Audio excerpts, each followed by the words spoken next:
Well, what is this here? Greetings, programs. It's Hanker and Furnail here on Dungeons and Dragons. How to play Dungeons and Dragons. As I mentioned just a second ago, like a big old badass, or a little bit better than you used to. That's what we do around here. That's why you're here. And that's what we're going to do tonight. So before we jump right into it, let's just taking a few notes there. Here's to you guys. Once again, sipping on some Tullamore Dew. The dragon's blood's going to need to stew for a couple more weeks. So for now, it's just good old Irish whiskey. Remember, training. Oh, it's good. You can taste the Piltdown man. I tell you what, you can taste the Homo erectus hoax. You can taste the land of the lost in that one. Marshall, Will, and Holly on a routine expedition had the smoothest whiskey ever known. Good Lord. This is what you're tuning in for? Absolutely horrible. No, that's not why you're here. You're here to play D&D Moke Better, like a big grown-ass man or woman. And once again, we're going to be thinking like Dungeon Masters tonight. Now, I know that coming up in the next couple weeks, we're going to do some player-focused videos, which I know, whoa, what? As if players are watching videos on YouTube to get better at what they do. But just in case that's actually happening, we're going to do some player videos. It's going to be awesome. If you see me looking over to the left, it's not because my mini collection is catching on fire or swords are falling off the walls or they're injured animals over here. This is just where my laptop is, so I can see what all you lumpy-headed crazy fools are saying in the chat channel now and again. And if I don't see all your questions and stuff scrolling by, you know, cut an old man some slack. All this technology is confusing. I don't even know what this thing is. It's shooting a beam into me. I hope the beam makes me smarter, because with this many books around, I start feeling a little stupid. Okay, before we jump into everything, first things first. Whew, I mean, this is a lot of things. So what is the first thing? Oh yeah, shameless plugging of products. All right, as you guys all know, my ambitions ultimately lie with writing dope books, making cool games, getting it out to as many people as I can, and making a living doing it. Fuck yeah. I'm going to say it with the F-bomb, cuz whiskey. So if any of you guys are getting into reading my novel, Mud and Horn, Sword and Sparrow, you should be getting into it. Some of the reviews are coming in on Amazon. I swear they are totally not planted reviews, even though they sound all crazy and epic. It's a fun book. It's a quick read. As you can see, it's not exactly Lord of the Rings. It's nice and quick and a good time. I think you're going to love it. I'm really proud of it. It took me a lifetime of trying to write a decent fantasy novel to finally get this bad boy done. And now that this one's done, the second one is already well underway. The second one will be out as soon as I can finish it. Now that I've got the whole publishing process figured out, I can start cranking these babies out and get the stories to the people, baby. Okay, the other thing is The Daring and the Doomed arrived today. All 10 grand worth of, of card games from Kickstarter. We got the whole shipment in today, including all the expansion packs. There's Pixel Cthulhu right there. So we are going to bring a bunch of friends over on Saturday and pack everything up and ship it out. So if you are a Kickstarter backer, you're going to be getting your shit real soon. So that is totally awesome. Whoa. Okay, the place you want to go if you want to grab a book, get a t-shirt, or stay up to date on when stuff is going to be coming out is get ready for the big link. RuneHammerGames.com. Com. You want me to, what? Spoonhammer? No, RuneHammerGames.com. Go there. It's our website. It will show you where the books are, where Mokhtar is going to be coming out, and how we're developing Mokhtar. How to buy Daring and the Doomed when we have direct buy available, which should be like next week. Got a link to the YouTube channel. I don't know what else is on there. Something else is on there that's going to be cool. Something you're going to want to see, like logos and other promotional materials. Unacceptable level of self-promotion. Anyway, as you guys probably know, I am just stoked to my gills about this book. I'm so proud, and it's such a cool feeling to get a big box of your own frickin' book in the mail. Just like, bow. Hell yeah. So I'm going to write some more books. And I tell you, this is something I could do till I get old. I could get myself a cabin, just disappear, write books. And it's going to be cool. And I would be happy with that old life. As long as I had some beasts around me and twigs to, you know, make me tacos. And everything would be fine. I might mind up making the tacos, but I would still be okay with that. All right. Whew, off in the weeds again. So we got 52 people in the show. Great to have you guys. Awesome to DM for 52 players. That's how I like to think of it. So get around the table here. Get yourself a snifter of your favorite whatever, whether it's hot tea, who knows, and have one with me, will you? Skål! Oh, yeah. Woo, woo, woo. Oh, you can really taste the H.G. Wells. All right. What the hell are we talking about tonight? Let's get down to the real substance. Book craft, book review night, books. Reading is fun. So let's read shit together. Now, my purpose is to help you decide where to spend your hard-earned ducats, as well as a bigger thesis, which we're going to save for the end of the show. Well, the end of the show is like halfway through, and then after that, we just dick around, basically. And that's okay. Books, man. So we got a bevy of new books that came in the mail, and I want to give you guys what I think. I've spent 2 weeks now pouring through these books, trying to learn as much as I can, read as much as I can, so I can give you an informed opinion. I'm not just going to be doing this, you know, kind of like, here's what it is. Okay, I hope you like this. See you later. Oh, God. Oh, I just burped up the moors. There was a whole flat landscape of marshes. I burped it. Okay, I'm not going to be reviewing The Burning Wheel tonight. That is to make a different point. Okay, the first set of books that we are going to review tonight that I have been pouring my brain into, trying to fully grok exactly what his intent was, are the books by this crazy guy, Venger Satanis. I don't know if this is this guy's real name. His parents must be crazy. So if it's just his heavy metal name, then rock on. That makes a great heavy metal name, especially if you're like a bassist named Venger Satanis. That'd be really cool. So his books have sort of two components to them that I want to talk about. And we're going to kind of review or wrap up each one of these books with those two components. And this is something I know when you guys are in the bookstore or you're online and you're browsing, you're always thinking about these two critical things with your hard-earned dollar. What am I going to get out of these books? And these are the two things you're looking for. One, mechanics. I want dope mechanics. Even if I don't use them in my game, I want dope mechanics. I need ideas for how to improve whatever system I'm playing, whether you're playing Champions or Rifts or Shadowrun or D&D, whatever. You're always looking for new ways to use dice, to blow people's minds, to introduce enemies, to make challenges more interesting, to move around the table faster, right? We're all trying to figure those things out, or just trying to figure out the basics. How do I just move through the turn order without getting all confused? How do I prompt characters to play quicker without making the whole thing feel like a ADD panic fest? These are the mechanics of the game. How do I move characters in interesting ways? How do my bosses not just become bullet sponges? These are mechanics. So when you're looking at a new book and you want to sit down and really absorb it, have a good time, read in bed, you know, come up with evil schemes, you want to know, did this guy come up with a mechanic that can make my game better? So good. The second piece is the book craft.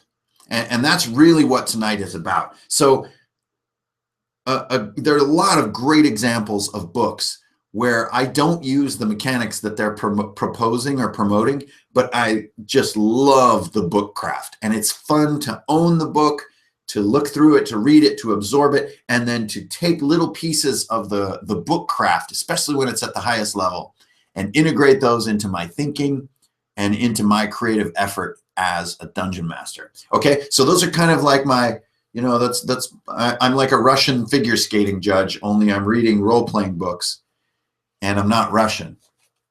But other than that, I'm exactly like a Russian figure skating judge. I don't know where that's going. That is just awful. Okay, so Venger Satanis sent me, 5 books, which, by the way, Venger, dude, thank you. This guy just sent me his books in the mail, just like, boom, here's my shit. And I'm like, yes. So that is totally awesome. I'm going to review 3 of them because I don't think it's fair to pretend like I absorbed 5 books in 2 weeks. It's not possible.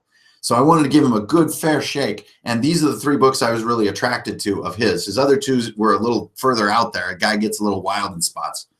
But, okay, first of all, his mechanics. So he's got 3 books I'm talking about. Crimson Dragon Slayer. And I think you can buy these at cons and stuff. I think he might have a website. If somebody knows it, they can link it. Then he has How to Game Master Like a Bleep Boss. And then finally, The Outer Presence. So in Crimson Dragon Slayer, which I think was his first book. It's a thin book, and it's big. It's fun. It kind of reminds me of like a worksheet style book.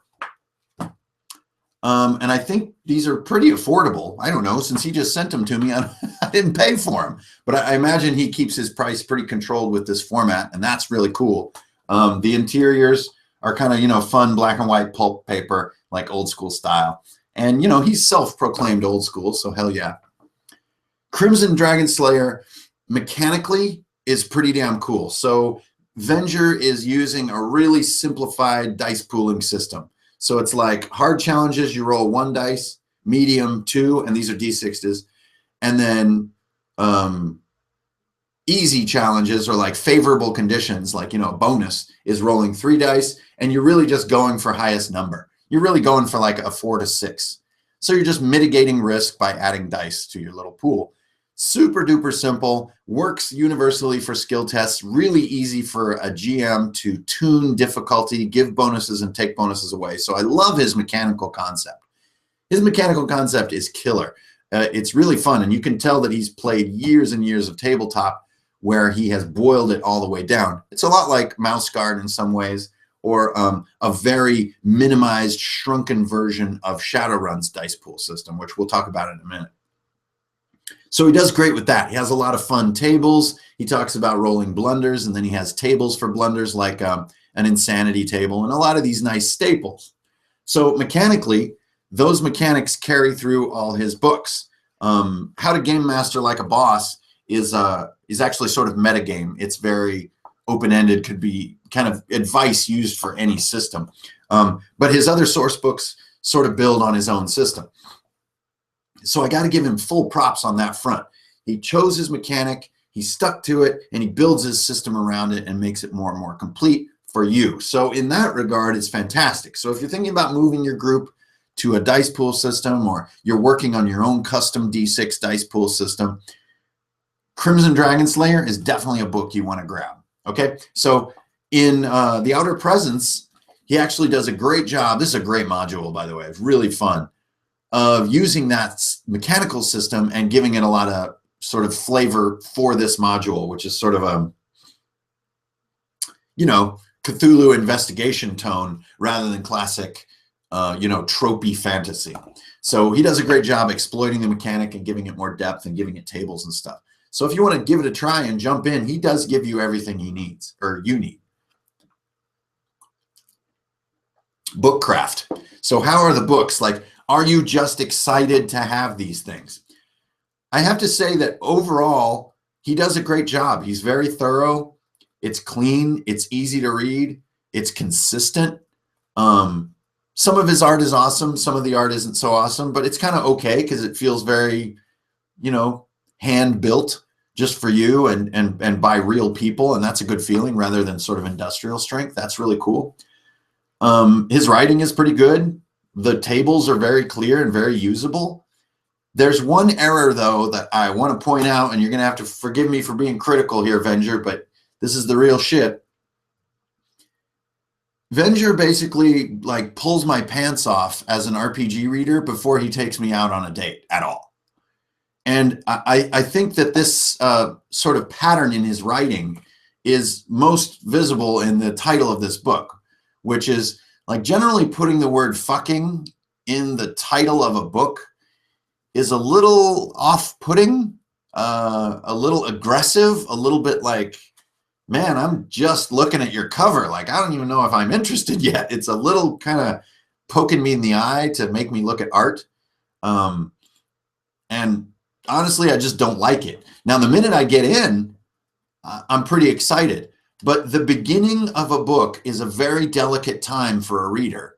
And it's important to usher them into the tone and to remind them it's time to be imaginative. It's time to have fun. Let's go on this journey together. And like, we're going to conjure up all kinds of adventure and it's going to be amazing. And he kind of doesn't do that. He almost sort of smacks you in the face with like, there are rules? What the fuck? You know, like that's one of his first paragraphs.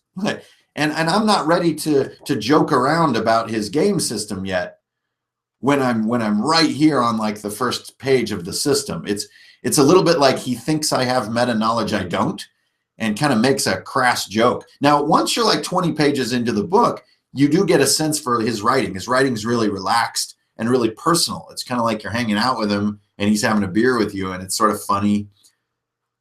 But I think there's something with the book craft here that yo, Venger, you know, please pardon me for being instructive or prescriptive, but there's an old saying in video games, which is that the humor always lives outside the game is where it's the funniest. And when it's inside the game, it actually really is seldom funny. And I think that's really apparent in a lot of games like Munchkin or Paranoia or any of the sort of slapstick games. They have what's supposed to be humorous or funny or sarcastic or meta content inside them, and it actually comes off as just sort of facetiousness, and it isn't funny. But if the game is dead serious and then you're around the table playing and the players are kind of funning on it and being funny, it's freaking hilarious. So a classic version of this is the old cartoon Thundar the Barbarian. So if any of you guys have watched that, perfect example of a show that took itself dead serious. It was like, this is apocalyptic fantasy. We got Ukla the Mock and Thundar and the Sun Sword and shit. The moon is cracked in half. Like, this is serious shit, man. But it's like a cartoon for 8-year-olds, and it's kind of poorly made, and the dialogue's bad, and the lip syncing is bad, and it was freaking hilarious. But to make fun of it from the outside is what made it so funny. So I would love to see Venger continue to make books. Like, continue to make books. Your modules are awesome. You can tell the guy's an experienced DM. But work on letting me be inside your world. You don't have to right off the bat be like, hey, here's a fucking RPG. I'm kind of, it puts me off a little bit like, well, I have plenty of the real world to go around. I want to be inside your fantasy world. Now, don't get me wrong. Once you're in here, he does have some really cool ideas for a fantasy world. And there's definitely a world of his own in here. And it's worth reading, honestly. It's kind of awesome. You know my opinion. You've got to be the widest read guy in the group if you want to be a great dungeon master. So Venger Satanis, first of all, thank you for sending the books. Hell yeah, man. I really appreciate it. I'm going to use a couple of your little tidbits that I found on the tables. So some nice little things here and there. But on your next round, try hold my hand a little bit because I'm a delicate flower. All right, so that is Venger Satanis. Find him, find Draconic Magazine online, and go and check out his stuff. Decide for yourself and tell me what you think. All right, there you go. So that's round one. Hooray, we made it. How's everybody doing in the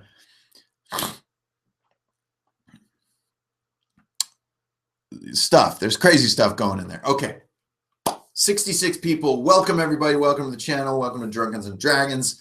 We are in the never-ending process of training the brain to make the game dope. So we are looking at books, and then more so when I get through a couple more, we're going to talk about book craft and why you should care. All right, next up. Holy shit. Look at this thing, man. Good grief. I got this in the mail. It's like getting a geometry textbook.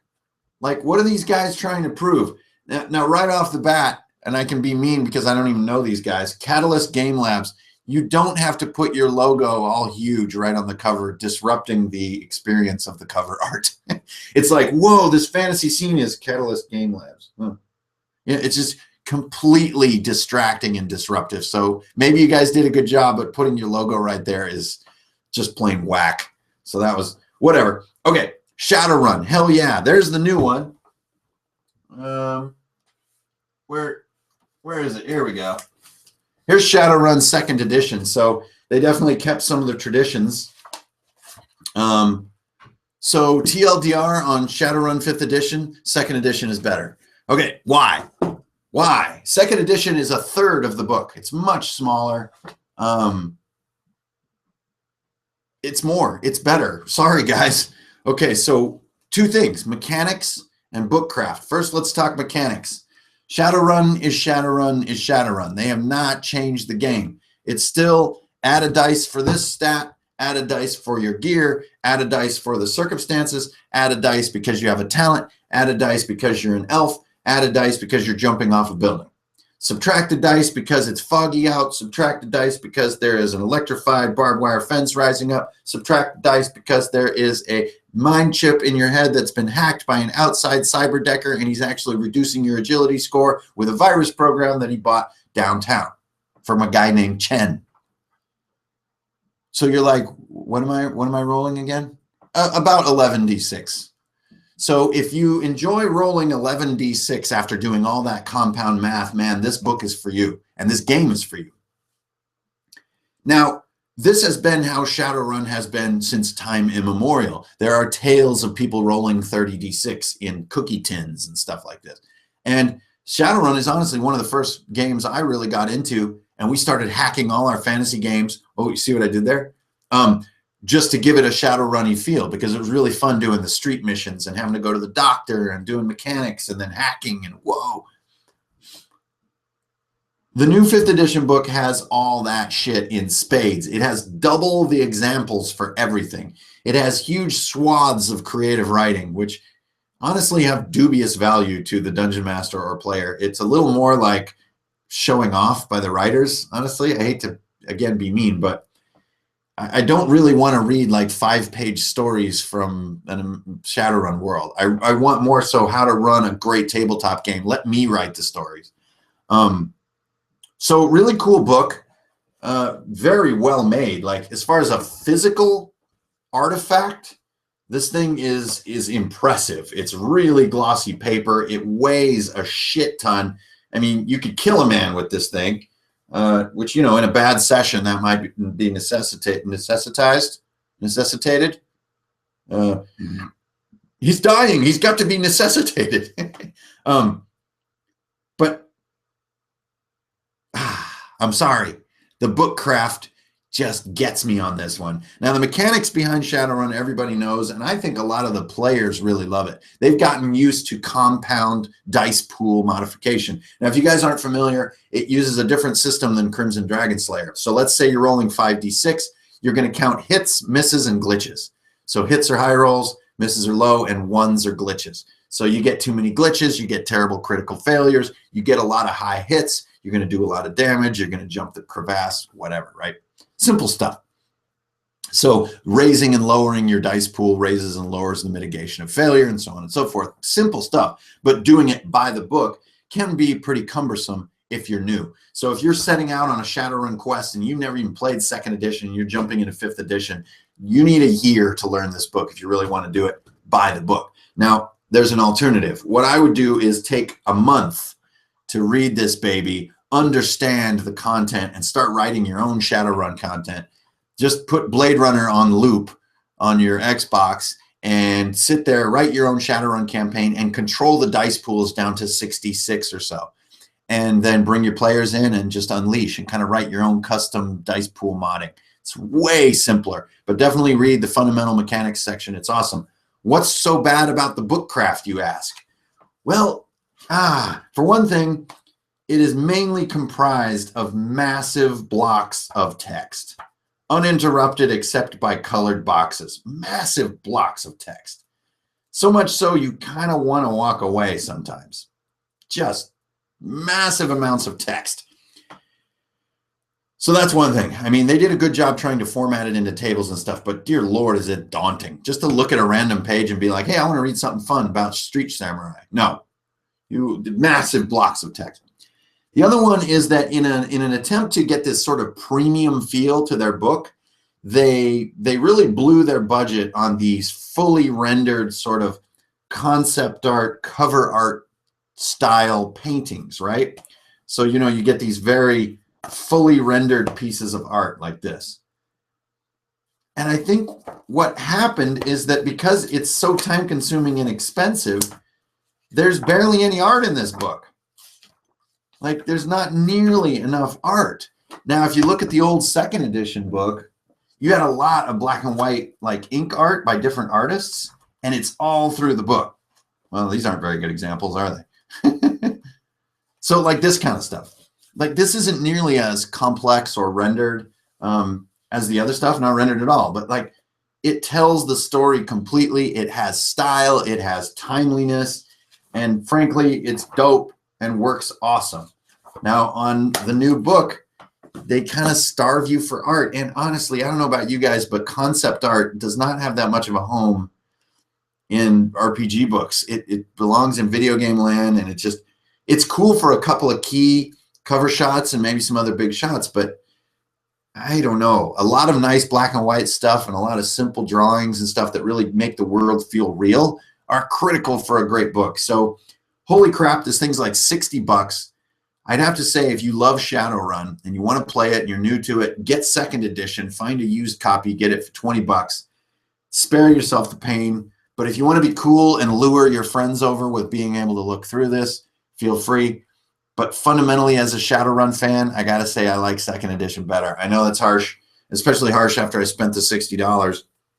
So there you go on Shadowrun 5th edition.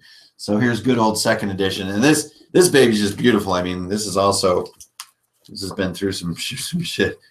But just a great book. This is one of probably the all-time classics to me of role-playing in general. I don't even know what Shadowrun First Edition. I'm not that cool, but this is fantastic. Okay, finally we have this behemoth right here. How's everybody doing? We still got, hey, 68. Welcome, 2 more new people. Good to have you here on Drunkards and Dragons. Holy balls, what is this? Now, if Shadowrun 5th Edition is like a geometry textbook, this is like a freaking European history textbook. This thing is gnarly. Like, I don't even know how many pages is this thing. It's only 400 pages, but I swear this thing weighs 15 pounds. This shit is crazy. What is this book, you ask? This is the Hacklopedia of Beasts for the Hackmasters game system, which is an ironically named system because it doesn't feel that hacked. I would expect a system called Hackmasters to be extremely simplified and streamlined and crystal clear, basically. And I think Hackmasters, keep on working on it, keep on slimming your concept down because it's still got some odd terminology and stuff. So, okay, first of all, getting ahead of myself. Mechanically, what's up with Hacklopedia? I don't even play Hackmasters. I don't even know how it fully works. I don't know anything about it. The monster book really only has one mechanical component to it, which is the way that they summarize the monster stats here. And they call it like a combat rose or something. And they're trying to make a sort of little visual chart that gives you power concepts for each guy. But what they accidentally do is make you not understand the power concepts for any guys because this is cryptic and it doesn't seem to extend well to any systems except Hackmaster. And that disappointed me, honestly. So I think to make a great, like, universal monster book that could be used in any system, it'd be great to just have sort of low, medium, high, extreme as ratings on different areas like armor, attack, and stuff like that. Okay, now I'm being a little nitpicky. That's mechanics. There's not a lot of mechanics in this book. It's not intended for mechanics. This is a book about bookcraft. This is just a gigantic monster book with lots of detail, lots of fiction, and as far as the book crafting goes, they did some amazing shit, and I got to give them kudos. And I would have to say this is probably worth your $50. I know, big statement. They don't really have the most imaginative monster set. they kind of have zombies, and they got, you know, a golem, and they got a ogre, and they got a hobgoblin, and they got, you know, a human, and they got a hydra, and they got Medusa. Yeah, I've heard of all these things a bazillion times. Now, props for having a lizard man, even though I've heard of him a million times. But as far as imagination goes, you're not going to get a lot of surprises in here. Flesh-eating slime, though, absolutely fantastic entry on that one. What you do get here is a lot of accidental cues for ideas from a dungeon master's point of view. Now, it's kind of odd. As far as bookcraft go, they have these little sort of side notes. And the side notes are actually the best part of the entire book, whereas these big blocks of text, I can barely deal with this. But they have some great notation techniques like number appearing. They have every monster has combat and tactics, which is just sort of flavor about how they're going to fight. And man, talk about useful when you're trying to come up with encounters you've been playing for 5 years. Like, this is useful. So even if a mummy is not that interesting of a monster, through all this flavor, there's a lot of accidental ideas that can spawn encounters, spawn battle mechanics, spawn rooms, spawn stories. And for that, I love it. Now, they have this odd use of real estate where they have like what tracks things leave and where they are in the world. And kind of a waste of space, in my opinion. But damn, the text in here is fantastic. There's one crucial bookcraft mistake that they made, and Hacklopedia, please learn for your next revision. They push the text way too close to the spine. So the curvature of the page is your constant enemy. When you're trying to read, it's like reading a Bible that's never been read. It all goes in there. And they used a super tiny font in some cases. And it's sort of a scripty looking font when the characters are writing in their I mean, this is tiny. And the spacing is so small, like the P's and the D's are hitting each other and stuff like. I know this is detailed, nitpicky stuff, but when you're reading a lot and you see this in a book and it makes you squint and strain, oh my God, it's such a pain. Still, awesome book to make your monsters richer. So if you play right out of the monster manual like I do, rock on. This book will give you great ideas for flavor, how to jazz up relatively common monsters like zombies, mummies, ogres, you know, all that normal stuff that makes life fun. Giant wolves, giant wasps, giant everything, giant rats, giant spiders. And then even like wildlife, beasts and stuff. They have great notes on behavior. Some pretty fun little side stories. But again, I don't know about you guys, but just side stories and RPGs just, I don't know. It just feels like overindulgence or something. I'm just not interested in reading them. I really want to get to the tools that I'm going to use at my game table. And this one definitely is jam-packed. It's also just a really cool book. It reminds me of the old early 80s Encyclopedia Britannica books, which just make you feel smart just holding them. So Hacklopedia, Hackmasters, you guys, great job. Love the book. The cover is weird because I don't know what is happening there. It looks like it's 3D, but it's not. It's really strange. It's like a sticker on leather. But good on you, man. This book is amazing. It's a real collector's item. Hell yeah. So buy this if you just got 50 ducats laying around. Which, yeah, right. Everybody's just got 50 bucks to blow. Not. Sorry, I just watched Wayne's World. I got 50 bucks to blow. What are you, mental? Okay. So those are the books I wanted to review. So I guess the TLDR is basically Vengeance Satanis. Very interesting. Super cool kind of grassroots feeling writing, but I'd love to see a more imaginative welcome. And really cool mechanic. Definitely consider his mechanic. It's very, very sweet and simple. Shadowrun 5th edition, super expensive. Really tried to wow you with gloss, but accidentally made not as suchness of a book as 2nd edition. They kind of missed the mark a little bit. And then finally, Hacklopedia of Beasts. If you're a sort of monster collector, book collector, dungeon master that's done everything, it's definitely worth a read. It's at least fun to pick 20 random pages and go through them and see if something pops in your mind when you've got idea stasis going on.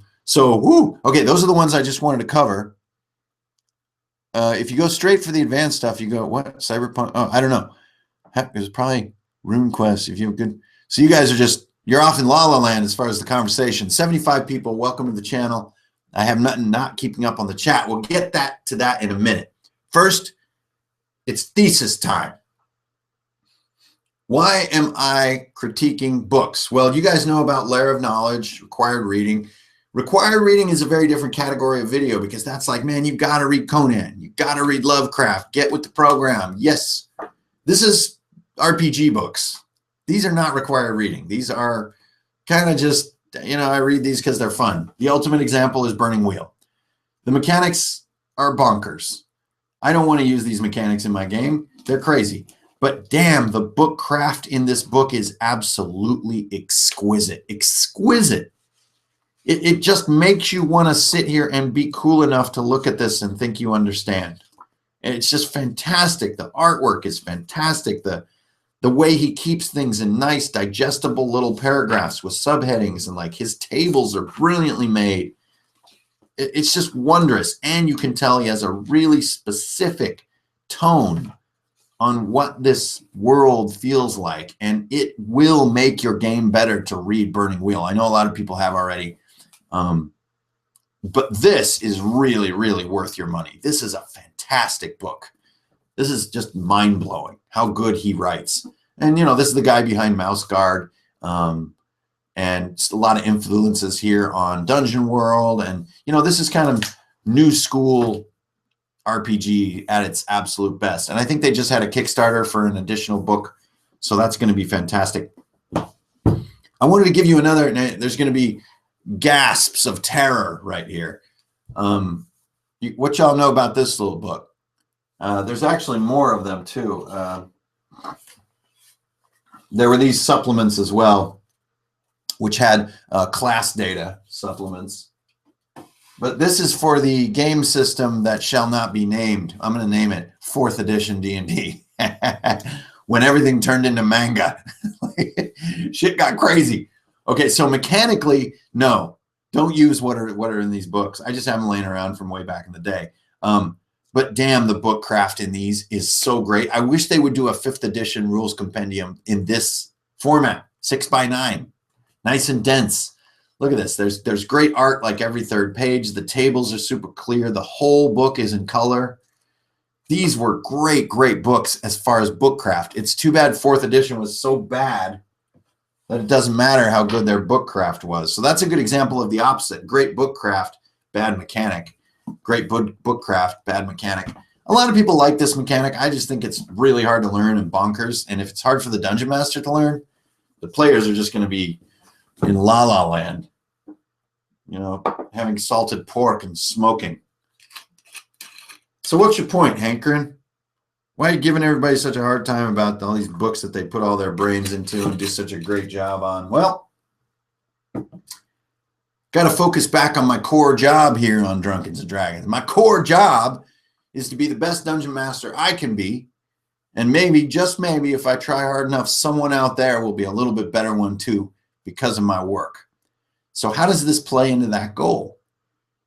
Book craft, to me, is the core craft of the dungeon master. Now, there's a lot to be done at the table, which is a lot of like charisma, right? A lot of dungeon master charisma, knowing the game, keeping it moving, making it fun. But a lot of what keeps it moving and what makes it fun and what makes it memorable is what you did in this. The book where your book crafting research really matters. Your Dungeon Master's Journal. You may not have realized it, but this whole time when you were Dungeon Master, you were making a book. This book. The book of the modules that everyone is playing, the notes on the hit points. I mean, here I have a page. I have 3 items on this page. I have orc names. I have skeletal quirks for like when there's lots of skeletons. And I have various sworn curses. So that, to me, is good bookcraft. I don't have tables. Well, actually, Venger Satanis has some tables like these. He has some really clever ones that can really add some flavor to your game, but you generally don't see this stuff in a book you buy. I know almost every DM I've ever known does this kind of stuff, but why don't you get it in stuff you buy? I don't know, but you're not going to be limited by that. In your journal, you're going to do this shit. So my orc names are like Fang Bob, Karn the Killer, Sawhook, Old Gurn One Eye, Chod, Rocco the Rock, Blorg, Chani One Ton, Drillface, Hatchetar, Baldak, and of course, Verk the Black, right? So anytime you meet an orc, I got a cool name on cue. Another one is I was going to do a mechanic with lots of skeletons. There's skeletons everywhere. People are turning into skeletons and stuff. So I came up with a rollable table. So my skeletal quirks are like old lady with hair, lumbering and huge, old no jaw, Mr. Torso Dragger. And then we have leg as a club, just helm and beard, snake mouth, all wet, smoldering skeleton, melted and gooey, and old ribless, etc. And then finally I have sworn curses, which I copied out of reading Savage Sword of Conan, like Hounds of Erlich, Mitra's breast, by the favors of Ishtar, and so on and so forth. So anyways, why is this book craft? Because how easy it is to absorb and how cool it is to look at and how fun it makes Dungeons and Dragons feel is the core craft of a dope dungeon master. A dope dungeon master does not have this many books while you're playing, and then you can't look because he's got this thing up here and he's doing some stuff and no, he's got one thing, this, and he made it. Now in extreme situations, maybe you want to do it this way, right? Because you want to do some privacy. Maybe you got some cool tables, some secret rolls. Maybe you got a monster hidden back here, right? So I got this, and then I'm like, and as you step forward, a pressure plate sinks into the floor, and a triceratops comes out of a wall trap, right? But how easy it is for you to recap your own information, your own ideas, and how easy it is for you to record them is all the art of bookcraft, right? And that's why you're buying too many books. You don't need all these books to play D&D. But if you're like me, you get the books because you're intrigued how other minds are treating the same creative problems, how they're creating books. Now, I'm partially being selfish in the video because I want to make fucking books. I want to make them nice and clear and readable. I want to have good margins. I want to have nice, clean covers that don't try to be too Hollywoody, so on and so forth. I love doing, race anatomy comparisons. Is this useful for my game? I don't know, maybe. Does it matter? I don't know, but it's cool. Maps, pictures of ships, more maps, flow charts of what's going to happen in the campaign, a drawing of a frickin' helmet, more crazy shit, a collection of buildings commonly found in the wilderness, a carrion crowd covered with swords and shields and stuff, some view of some random landscape, a screaming orc. Those things don't all even need to be in here, but they keep me excited to do the craft. They keep me moving through my own content quickly, and it is book craft. And this is why when you're looking at books, you're thinking about the book craft. You've got the mechanics down pat for the most part. Me too. But the book craft is something you can work on for a lifetime. So that is what I wanted to talk about tonight, is get that journal approach going. Or let's start a conversation. Tell me what you do that's different, that's awesome, that cleans up, simplifies, and condenses the awesome of your dungeon mastering into a format that's not only fun and easy to create, but fun and easy to use as a useful creative tool. For me, it's all about this right here. And I like this 6x, well, it's not quite 6x9, 6x9 type size. It's the right size for books. They feel nice and handleable. They don't feel oversized and trying to be all Hollywood. And that's about where I'm at. So I hope the book review can help you make a call on whether or not you're going to buy one of those. And real quick, before I forget, I got to give a holler out to Cedric Antunes, who not only hooked me up with $10. Thank you, dude. Huzzah for the generous tipper. But he couldn't figure it out and finally just wound up PayPaling me. Probably, I think because of where he lives or something. But he just figured it out, got me the $10, and I really appreciate that because honestly, the time to figure it out was probably worth more than $10. So putting in the time to tip old hankering and keep this whole boat rolling forward, I really, really appreciate that. It's freaking awesome. Way to go. So that's about all I got. So I think, man, every time I go through one of these light speed super rants, it's not really a rant. A rant is a pejorative term. It's more of a talk. Just think of it as a talk. I get to the end and I'm just like, what's happening? where I'm at. My jaws feel weird. All of my jaws. and oh man, it's like a Laverne and Shirley hairdo going on here. I got to do something with that. So, hey, let's open it up. You know, what's going on with you guys? Oh, I bought a Runehammer t-shirt. Awesome. Say trope. I don't know what that means. I'm not a dancing bear. I don't take orders well. 1 world per session. I'm trying to limit myself to 1 world per session. Okay, tonight, you guys, we're going to be doing the Plane of Ice, the Plane of Fire, the Swamps of Sorrow, and Pyramid thing. Yeah, I think 1 world per night is a pretty good rule of thumb. Oh, by the way, thanks for grabbing the t-shirt. Appreciate that. Again, you guys can, if you go to Runehammer Games, you can jump over buy t-shirts. I don't know. T-shirts are crazy. The pixelated iBeast is my favorite one. That's a really fun one. Good girlfriend present right there. We're playing the trope drinking game. So am I part of that game? Because I just said it. Whew. Drinking games are totally a trope of tabletop RPGs, by the way. Oh, God. The last great movie where quicksand was used as a trope was Krull. Oh, God. You give me the whip. I give you the trope. Oh, wait, no. It's the idol. I give you the idol. You give me the whip. The word trope was never even, it was never even in that scene.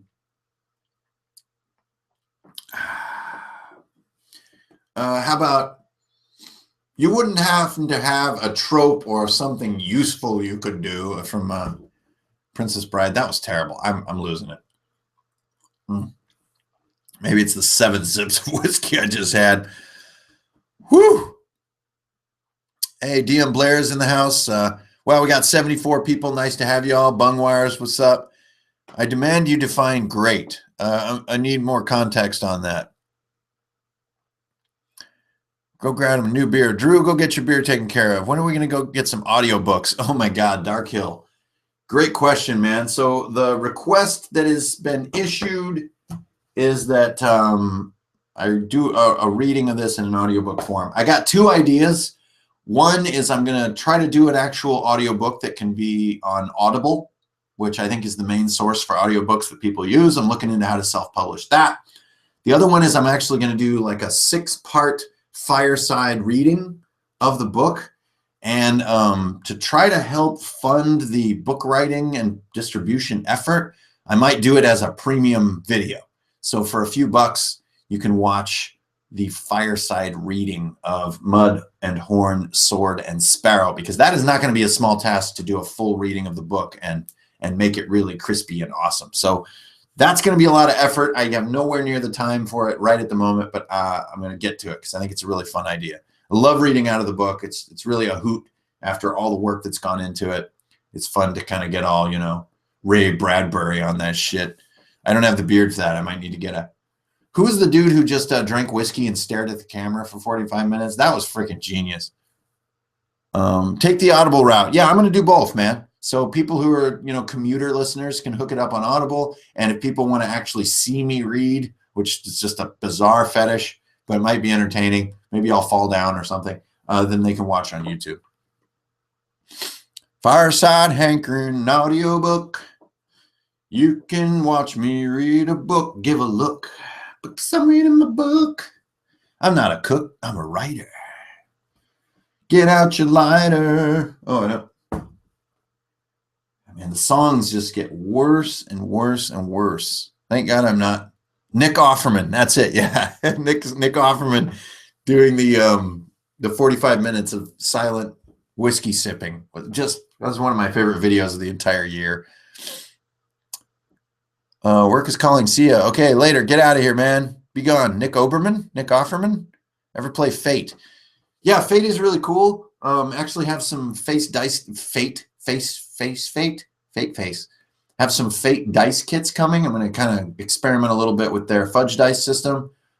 Generally, though, Fate is, it's a lot like Dungeon World to me. It's really interesting to research it, get inside its head and learn it, and then not play it.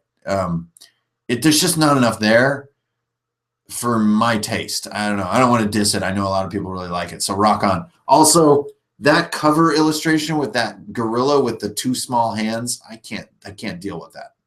I hate things with 2 small hands, except like otters and meerkats. They're fine. But wow, that gorilla, oh my God. If you get all your red dimes, what do you want to do with it? Cody, that's a great question, man. I'll tell you, the first thing I want to do with it is make it my full-time business, my full-time career.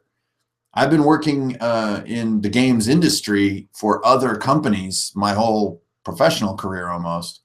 And yeah, enough of that. I mean, there's still a lot of interesting things to do there, and I want to continue to do them. But the ultimate goal is not to work for other people. It's to do what you love, make it a business, take care of your family that way. So that's what I'm working on. And it's taken a long time to get here, especially in the form of a novel. You know, a lot of the RPG stuff is a little more niche-y, and, you know, not everybody can easily jump in and enjoy RPG stuff. But something like a novel is something that's really universal to people, and I can still get some of my key messages across, which is like, be courageous. You know, it doesn't matter if you win or you lose, it's that you tried. And it's like, believe in shit. You know, like, even when it's hard and it doesn't make any sense and it seems abstract and in the past, whatever, like, you got to have stuff to believe in, man. And getting that message across is really what I want to do, and I want to make a good living doing it. So what am I going to do with all my dimes? Everything. And pay my rent, get groceries, you know, buy my wife some socks, you know, all the important stuff. Do you have any TPK stories? Oh man, we just had one. A week from Saturday ago. So 9 days ago or so, we had a total party wipe, and it was fantastic. We had some really klutzy players who kept popping up with 1 hit point and then jumping right back into the fray, not investigating the room, not looking for any kind of help, totally outmatched by this gibbering mass and this portal and everything. And one of them was an experienced player. The other 2, we had 4 players. 2 of them were kind of experienced. The other 2 totally new. And I think this was their first experience with a lethal game. And, you know, if the total party kill doesn't happen every few months or a couple times a year, the game has no teeth, man. It's got to happen when it's got to happen. When the game says it's happening, you just keep hurling your body because of player hubris. Keep hurling your body into the meat grinder, and the party drops, man. Hey, that's it. Trap socks.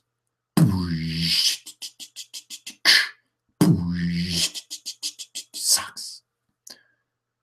How do you not search the portal room? I don't know. One of the other huge things is that one of the most experienced player in the group decided to play a sort of a klutzy barbarian. So he's trying to stay in character. He doesn't want to give all this strategic advice. So the new players are like the smart characters, and they're just kind of, you know, hurling their bodies at the thing, like stabbing it. And it's like, oh, wait, guys, the kill gibbering mouther lever is right over here on the wall. Let's just pull that. No, they didn't know that lever was there. Yeah, the dragon's blood is brewing. It takes a while. Otherwise, it's just sort of tastes like liquor and habaneros. They don't become one. It takes a while for them to truly merge. Here's a great question from Jason Coutinho. As a DM, are you rather apprehensive about killing players? Just say you have botchomania. Yes, I am apprehensive about it. I don't like doing it. I think that as a good DM, you know when they are doing it, when they're jumping into the grinder and disregarding imminent death. And I think that's when you can go ahead and let the dice fall. If there's any way to give them a way out via dice, I will try. So if someone falls, you know, into a clear falling death off a cliff into the ocean and rocks and stuff, you give them 1 more D20. You say, you know, roll a nat 20 right now, and you catch a finger on the edge of the cliff. Or you'll do another classic one, which is, we call it anything but a 1. So roll a D20, anything but a 1, you catch a finger on the edge and you're not dead. And players love that because there is a chance, and there's this insane suspense around that dice roll, but it doesn't feel like the DM's out to get you because he bombarded you with 50 damage. Generally, killing players with damage is the cheesy way to go. It's not a good way to die. It's much more cool way to die when you know it's not survivable. Rather than, ooh, I did you enough damage to kill you. Yeah, sorry. That doesn't feel very strong.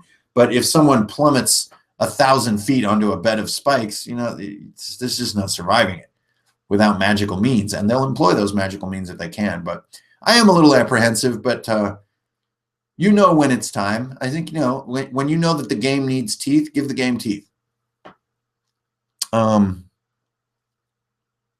Yeah, never kill players. That's a no-no. Light choking can be in order. With open rolling, how do you handle avoiding the TPK when it shouldn't happen? That's a great question, dude. You don't. You just don't. But you always try to give them a way out. We also keep a rule that it has to be extreme amounts of rolled damage to just kill you outright where you can't be healed back. But, in our 5th edition group, we do follow the rules. We've had some really, really, really close calls. We've had, within 1 point on one roll to do a TPK, and that roll was made by 1 freaking point. Like if the dice would have said, that's it, it would have been, that's it. We took on this elder demon creature, Salag, and a mind flayer, and the mind flayer was invisible and jumping around and stuff. And man, that was really, really close, but they pulled out of it on their own. So with open rolling, you are basically really banking on your ability to balance the game. Because you can't you just don't want to make stuff up on the spot. Can you? Yes, but you don't want to be doing that. And the players will sniff it right out. So yeah, it can have teeth sometimes.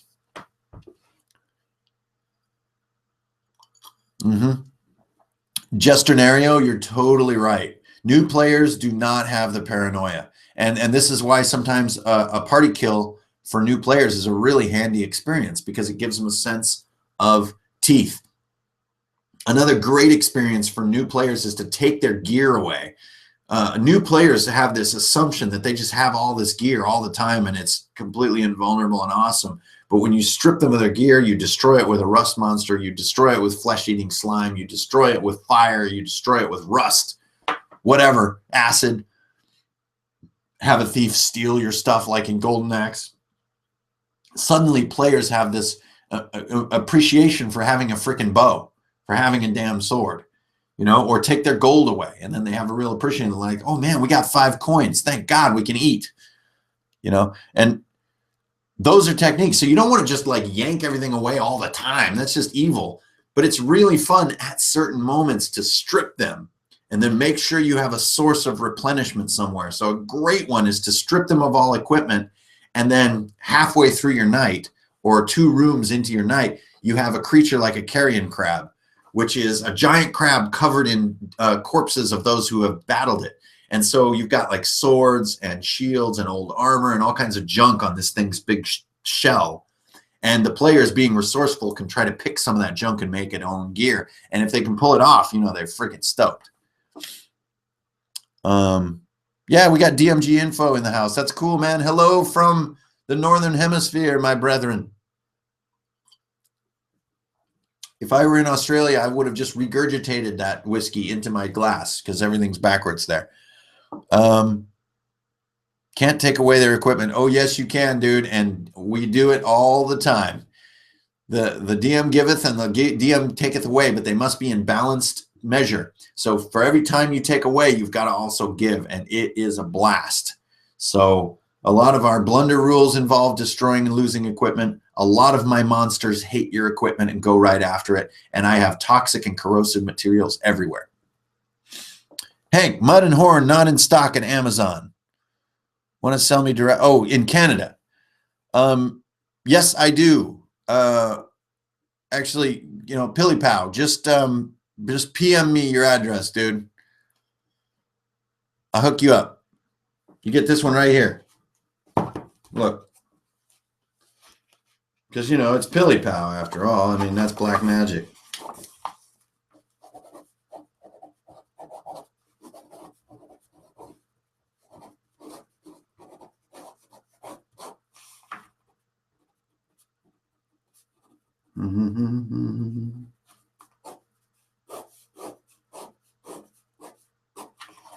There you go. That's your copy, signed just for you. Send me your address. It's all yours. A good way to direct the game I found is to take away a meaningful item makes it easy to guide. Hell yeah, man. You just got to put that worm on the hook, and sometimes the worm is their sword. It's just that simple. He's drawing dick butt. Continuo's at it again. Hank, what are some classes you think add to a group? What are some classes you think add to a group that is 5 or more people? Well, I can't DM for more than 6 people. It's impossible. The turns take too long. There's too many people at the table. There's too many snacks. There's too much shit on the table. It's annoying. 5 is the max. Classes, I'm evil with the classes. It's classic shit only. No shenanigans. Not even weird races. I won't tolerate it. It's too silly. It's too hard for everyone to imagine, and it leads to min-maxing. It makes social scenarios impossible to imagine in role play. It's a mess. So dwarves, elves, people, halflings, maybe the occasional gnome, but oh God, the pain. It's because of them we have this economy. Games with more than 4 are crap. Yeah, DMG info. I mean, DMG info's like me. He's old. He's wise. Listen to that mofo. He knows what he's saying, man. 4 is the magic number. 5 can be really magic too because it can kind of mix things up. And I got to say, you've got to have at least one woman or girl in your group. Just dudes hanging around, they act weird. But with a girl around, they comb their hair and have deodorant and kind of are semi-normal because they don't want her to think that they're chumps. And that's an important social dynamic in a group. I'm sorry. I know that's a big order. It can be hard to find female RPG players, but you just got to dig them up. And don't just force your wife to play. It's a bad idea. Now, if she just wants to, hell yeah. But, don't make it weird. Don't make it weird. I have 3 women, says Jason Ryder. Well done, sir. You're a hero among men. You're young, Hank. Props on the woman call. Hey, it's good to be 42 young. I feel young. I feel like I'm 12, except for all the pain.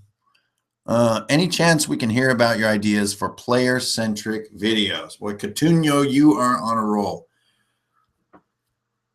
Yeah, what I want to do is talk about taking the classic classes only and making them cool. And what does cool mean?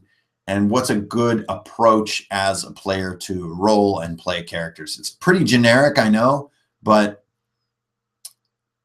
kind of using a lot of the methodology that I use as a dungeon master, but just as a player. So how can you use dice as trackers on your character to make it more fun? How can you contribute to the game in more and more fun ways? And I think still one of the most clutch parts of being a good player is when you roll and how good you role play, how good you roll the character, how good you build the character at the beginning, and how much you're actively engaging with your DM about what's going on in that character's mind and history and story and everything.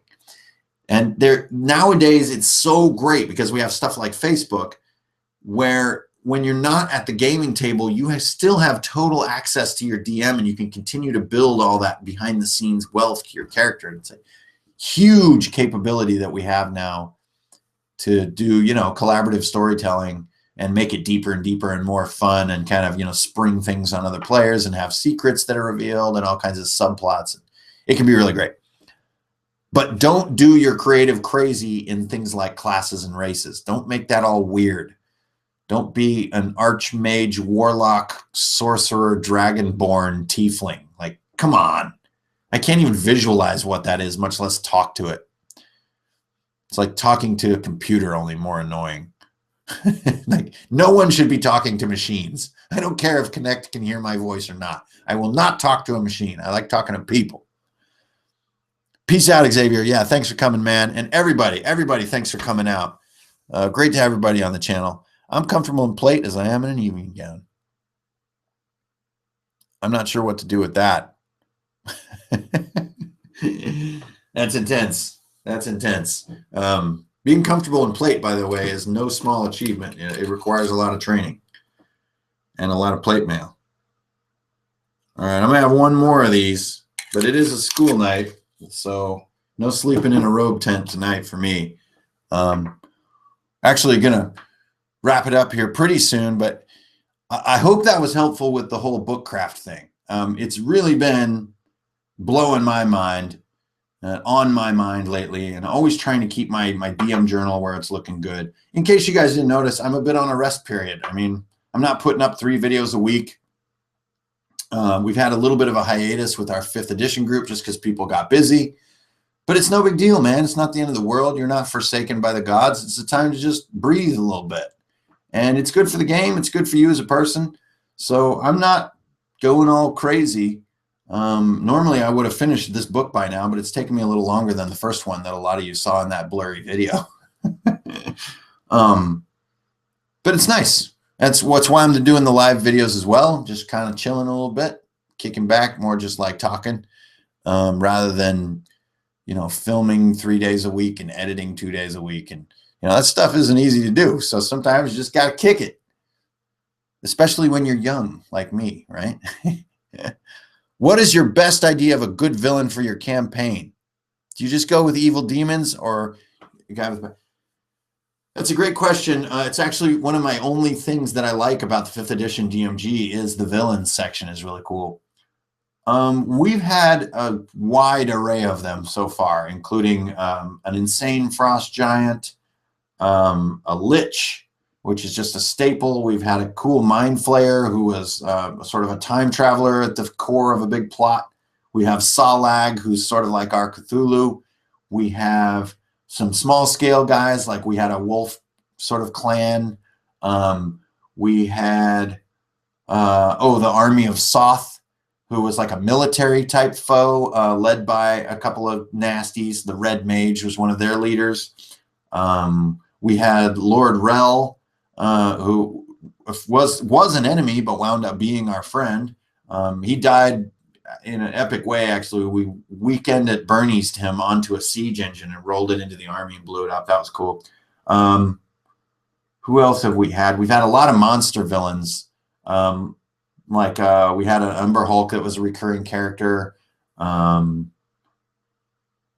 Yeah, I don't know. How do you make a good villain and what's your favorite and stuff like that? Well, that's a great question, man. It's all relative to what you have built as your sort of your tone. And how to change the tone. So if your last villain was X, your next villain should be Y. That's my biggest rule of thumb, is just don't ever do like 2 madmen in a row. Don't ever do 2 mind flayers in a row.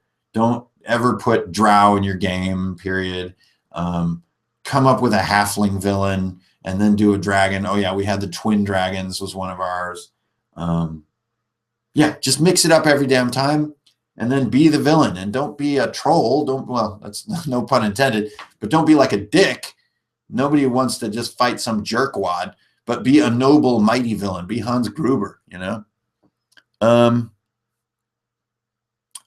Send it. Yeah, spoiler on that one, Ian Hogan. I hope your players aren't watching. Send it to the showcase page on my website.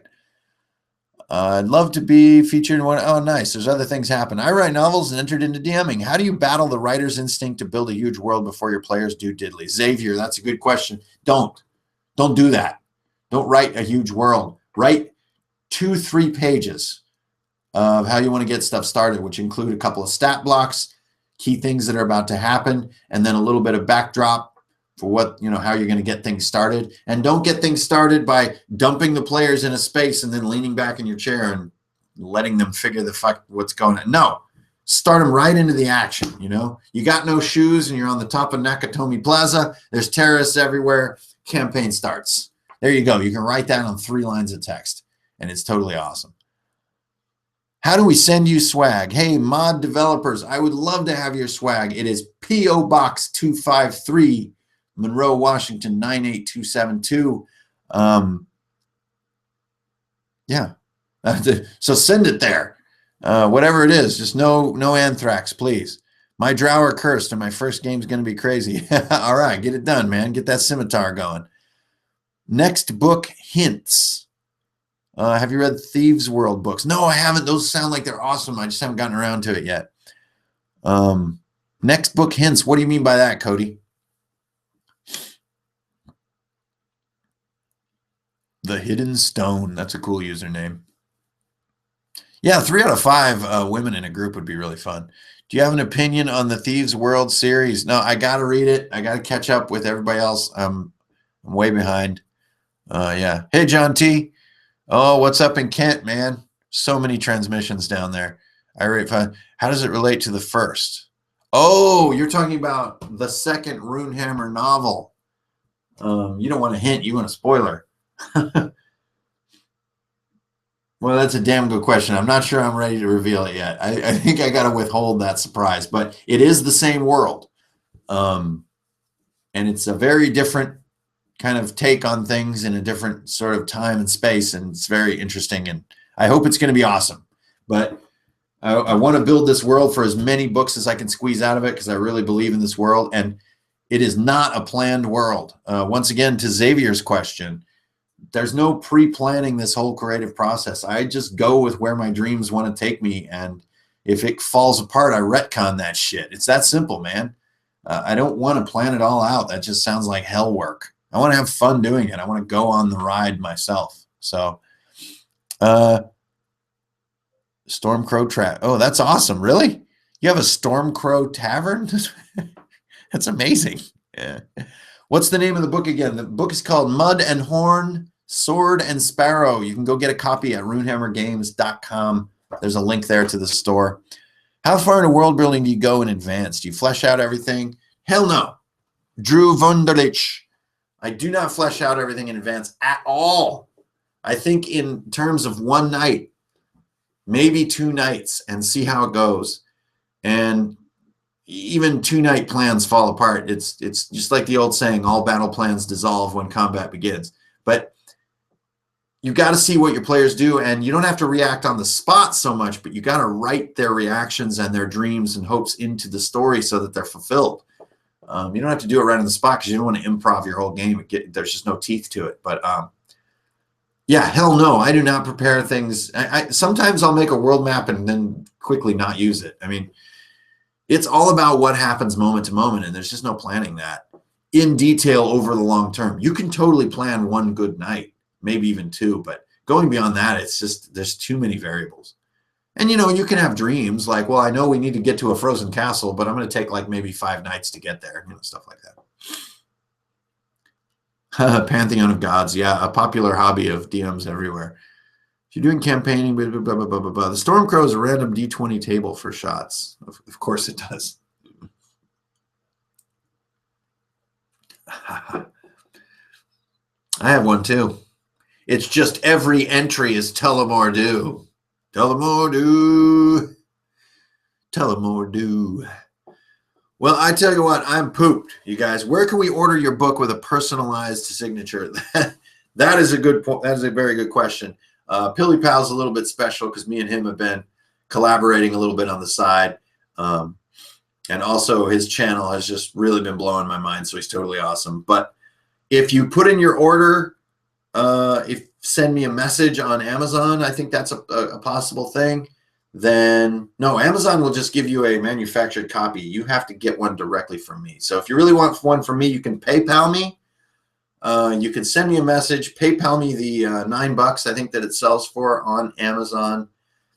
Tell me your name and stuff, and we'll see if we can start hooking that up. But honestly, I don't want to do that for like 1,000 of them. That sounds a little tough.